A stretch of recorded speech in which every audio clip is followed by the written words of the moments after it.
South ఇండియాలోనే biggest sorry store మన Varahi silks మన విజయవాడ ఎంజీ రోడ్ లో ప్రారంభం. పోలీసులు పట్టుకున్నారంటే నిజాన్ని ఒప్పుకోవాలి, మిగతాదంతా కోర్టులో చూసుకోవచ్చు, అంతేగాని ఇలా దెబ్బలు తినాల్సిన అవసరం లేదు. కరెక్ట్. నీకు ఇలాంటి విషయాల్లో మంచి ఎక్స్పీరియన్స్ ఉంది కదా? కొంతవరకు ఎక్స్పీరియన్స్ ఉంది సార్. 96 నుంచి ఈ ఫీల్డ్ లో ఉంటున్నాను. ఇదిగో ఈసారికి అంతా తెలుసు. సంఘటన జరిగిన చోట ఫోన్ పడిపోయిందనగానే వీటితో చెప్పాను మనం దొరికిపోయారా అని. ఓ ఓకే, నువ్వు చెప్పు. సైమన్ ని చంపడానికి నీకెవరు కొటేషన్ ఇచ్చింది? అయ్యో సార్, ఆయన్ని చంపడానికి నాకెవరూ కొటేషన్ ఇవ్వలేదు.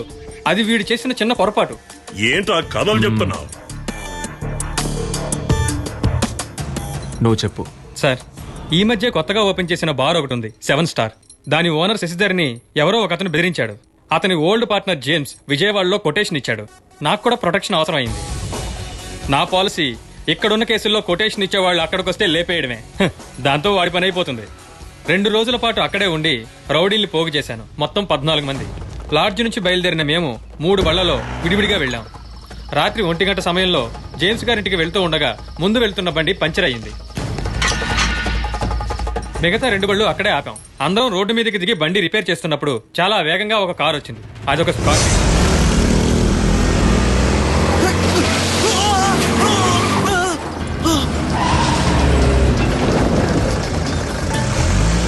మోటార్ బైక్ ను గుద్దేసి ఆపకుండా వెళ్లిపోతుంటే మేము ఆపాలని ప్రయత్నించాం, కానీ అతను ఆపలేదు. వెంటనే కోపంతో మేమంతా ఒక బండి తీసుకుని వాడిని ఫాలో అయ్యాం. త్వరగా త్వరగా బండిది, త్వరగా పని.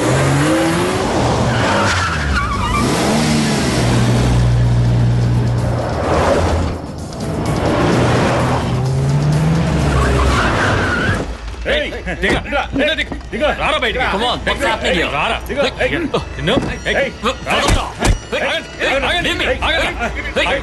ఒక మనిషిని గుర్తేసి ఆపకుండా వెళ్ళిపోతావు. సైమన్ రాజేష్. నువ్వు ఎవడమైతే నాకేంట్రా, మర్యాదగా కుదిరిన దానికి సమాధానం చెప్పాడు.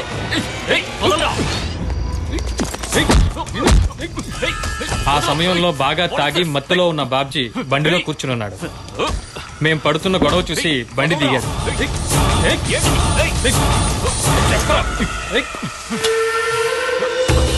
కానీ అక్కడ మేమెవరం ఊహించని సంఘటన జరిగింది.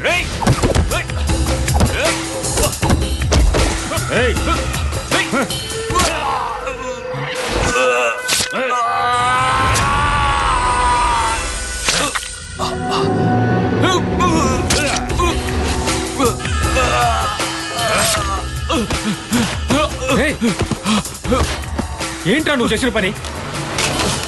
పదండి త్వరగా, బండి తీయండి.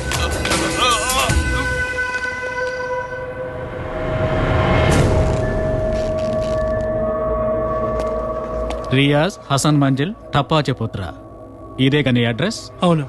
వీడు చెప్పింది మొత్తం విన్నావుగా? నీ బైక్కి స్కార్పియోకి వీడు చెప్పినట్టుగా యాక్సిడెంట్ జరిగిందా? యాక్సిడెంట్లో నీకేమీ కాలేదా? కాళ్ళకి చేతులకి చిన్న చిన్న దెబ్బలు తగిలాయి. నిన్నెవరు ఆసుపత్రికి తీసుకెళ్ళింది? వీళ్లతో పాటు నా సంజీవని అతను నా బైక్ లోనే తీసుకువెళ్ళాడు. జనరల్ హాస్పిటల్కే తీసుకెళ్లాడు sir.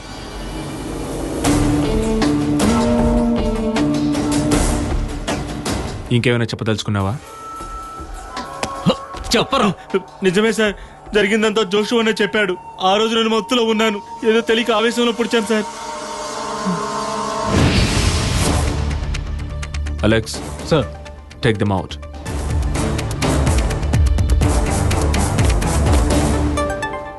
Congrats Niranjan. So the case is over in record time. Good sir. వెంటనే డీజీకి మినిస్టర్కి వివరాలు చెప్తాను. నో సార్, మనం తొందరపడకూడదు. వాళ్ళు చెప్పిన దాన్ని బట్టి, ఈ కేసు ఫ్యాక్స్ బట్టి చూస్తుంటే అసలు సంబంధమే లేదు. నువ్వు ఇక మాట్లాడుకో. ఈ కేసులో వాళ్ళు చెప్పినవన్నీ కరెక్ట్ గానే ఉన్నాయి. It was a random killing committed on impulse. Just wind up the case right now. నా వల్ల కాదు సార్, నేను అలా కేసును వైండ్ అప్ చేయలేను. Niranjan, you know very well, నేరస్తులే తాము చేసిన తప్పుని ఒప్పుకుంటున్నప్పుడు ఇన్వెస్టిగేషన్ ఒక పరిధిని దాటి పొడిగించడం అనవసరం. నాకు తెలుసు సార్, కానీ ఇప్పుడు మనం విన్నది వాళ్ళు అలిన కట్టు కథ అయితే. Then you prove it Niranjan, but you don't have time. ఇక నీకు మరో అవకాశం ఇవ్వడం కుదరదు. I'm sorry.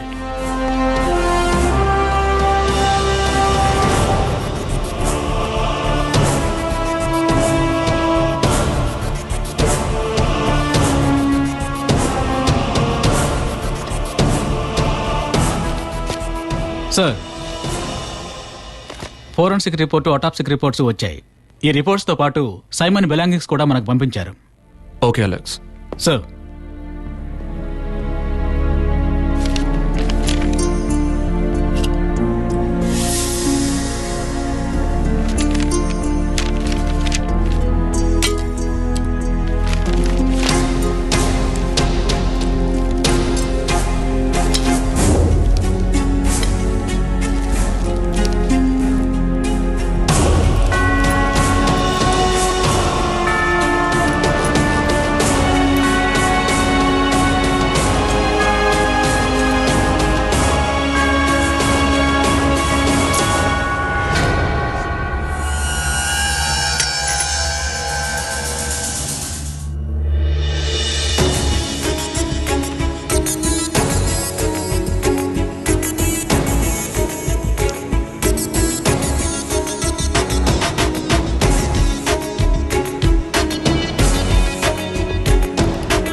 ఫ్రెండ్తో అపార్ట్మెంట్ షేర్ చేసుకుంటానని చెప్తున్నా నాకెందుకో భయంగా ఉంది.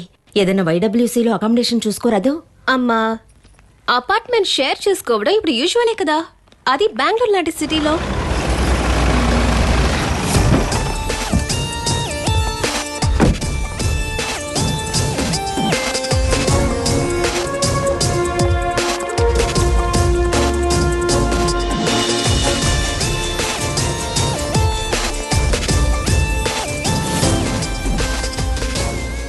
మిస్ మీరా కృష్ణదాస్ ఎక్కడికి వెళ్తున్నారు? తను బెంగళూరుకు వెళుతోంది. ఏంటి సార్ విషయం? బెంగళూరు ఎందుకు?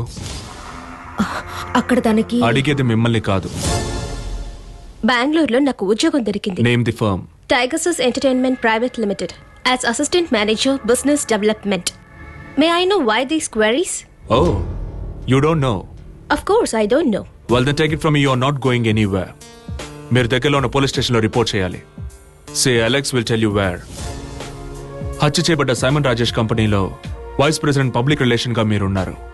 అతనికి మీకు మధ్య ఏదో సంబంధం ఉన్నట్టు మాకు ఎవిడెన్స్ దొరికింది. Niranjan, deputy commissioner of police, and you can call me sir. మా ఇన్వెస్టిగేషన్ పూర్తయ్యేంత వరకు మీరు మా అబ్జర్వేషన్ లోనే ఉండాలి. In other words, you are detain.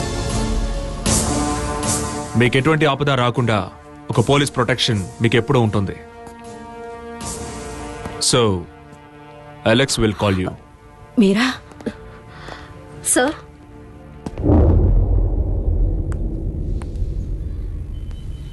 పగ తీర్చుకుంటున్నారా? ఎవరి మీదైనా పగ తీర్చుకోవాలంటే వాళ్ళు బాగా జ్ఞాపకం ఉండాలి. నువ్వు నా జ్ఞాపకాల్లో లేవు.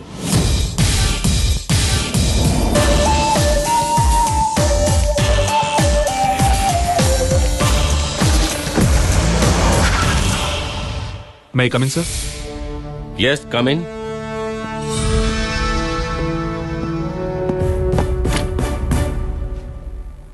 Niranjan, an important matter. కేసుకు సంబంధించిన నేరస్తులందరినీ అరెస్ట్ చేశామని తెలియజేయడానికి ఒక ప్రెస్ మీట్ ని ఏర్పాటు చేయమని డీజీ గారు ఇన్స్ట్రక్షన్స్ ఇచ్చారు. Sir, it's too early. నేను చెప్పాను కదా, ఈ కేసులో ఇంకా తెలుసుకోవాల్సిన బోల్డ్ అని లింక్స్ ఉన్నాయి. అలాంటిదేం లేదు సార్. కస్టడీలో ఉన్న హంతకులు నేరాన్ని ఒప్పుకున్నారు. So this case is over. No, the case is not over, sir. హత్య చేయబడ్డానికి 45 నిమిషాల ముందు వరకు సైమన్ రాజేష్ తో పాటున్న పార్లపల్లి సుభాష్, జయప్రతాప్ ల స్పెసిఫిక్ రోల్స్ ఏంటి అని ప్రెస్ వాళ్ళు మనల్ని అడిగితే ఏం సమాధానం చెప్పాలి? మరో విషయం, మొదటి నుంచి ఈ కేసును ఓవర్ షాడో చేస్తున్న Indian cricket league factor Dubai based on Martin Dinakar కి సంబంధించిన suspicious presence. Take my word sir, media కాకపోయినా we will get a solid figure. ఇంత సెన్సేషనల్ అయిన హత్య జరిగాక వారం రోజులు కూడా కాకముందే మొత్తం హంతకుల్ని పట్టుకోగలిగామంటే మన డిపార్ట్మెంట్ కి ఇది గర్వకారణం. ఎస్పెషల్లీ చీఫ్ ఇన్వెస్టిగేషన్ ఆఫీసర్ అయిన మీకు. నా టోపీకి ఇంకో మెడలొచ్చి చేరబోతోందని నువ్వు చెప్పింది విని నేనే ఉబ్బి తబ్బిపోవడం mister Manmatha, sorry Manmohan. Hello, press meet తలనొప్పి తెప్పిస్తుందని నాకు ముందే తెలుసు. But Niranjan, I have no choice. I have to obey my superior's order. Yes, you have no choice Thomas.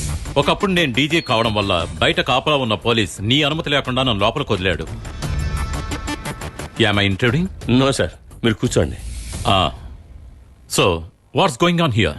నువ్వేదో టెన్షన్లో ఉన్నట్టును. సైమన్ రాజేష్ హత్య కేసులో నేరస్తులు దొరికారని డీజీ నాతోటి ఒక ప్రెస్ మీట్ పెట్టమని చెప్పారు, disclosing all the facts of this case. No Thomas, నువ్వు అనవసరంగా కన్ఫ్యూజ్ అవ్వకు. మీ అభిప్రాయాల్ని ఎవరు అడగలేదు ఇక్కడ.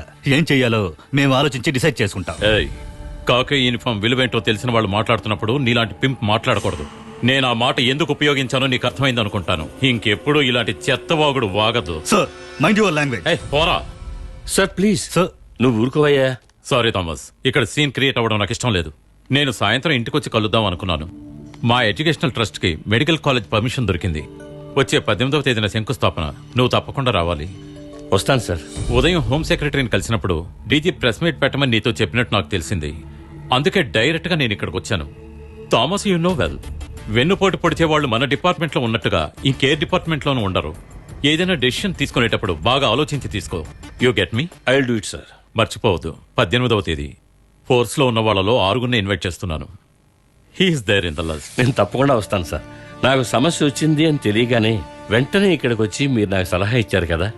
ఫోర్స్ లో ఇప్పుడు లేకపోయినా మీకు డిపార్ట్మెంట్ మీద అభిమానం ఉంది. Thank you sir. Thank you. వస్తాను. I'll see you, sir. Bye. Sir, please avoid a press meet. తప్పదనుకుంటే మనం ప్రెస్ కో న్యూస్ ఇద్దాం. A carefully worded press release.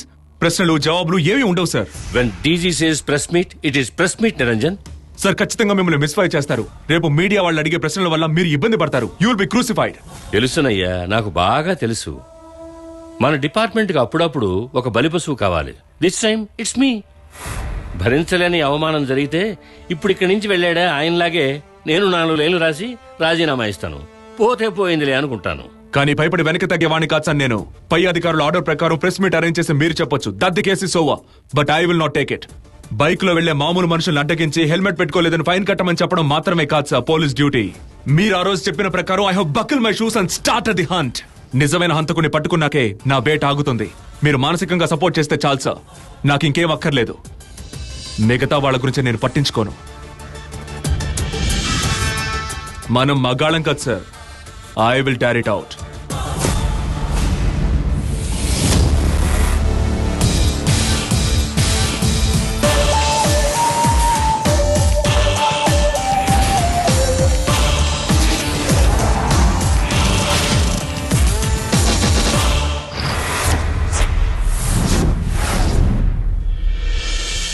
Good afternoon everybody.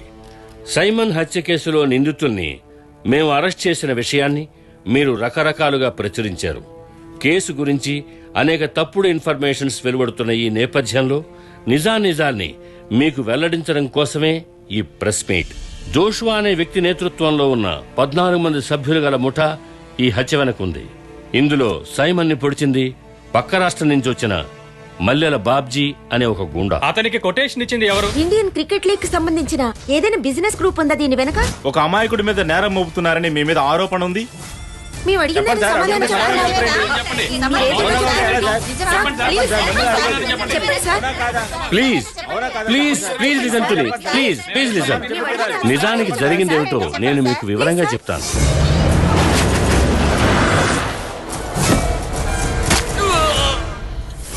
ఇదేదో సినిమా కథలాగా చాలా థ్రిల్లింగ్ గా ఉంది. నిజమైన హంతకులు ఎవరో మీరు ఇంకా కనిపెట్టలేదు. సైమన్ ఎవరో హత్య చేశారని మాత్రం చెప్తున్నారు. దీనికి బిజినెస్ పోటీయే కారణమా? Nothing to do with the Indian cricket league. నేను చెప్పాను కదా, these are the facts of this case. అలా అయితే సైమన్ ని హత్య చేసినప్పుడు పేరు పొందిన రౌడీలైన జయప్రతాప్, పార్లపల్లి సుభాష్ అదే స్పాట్ లో ఉన్నారు. ఈ విషయంలో మీ సంజాయిషి ఏంటి? హత్య జరిగినప్పుడు వీళ్ళిద్దరూ సైమన్తో లేరు.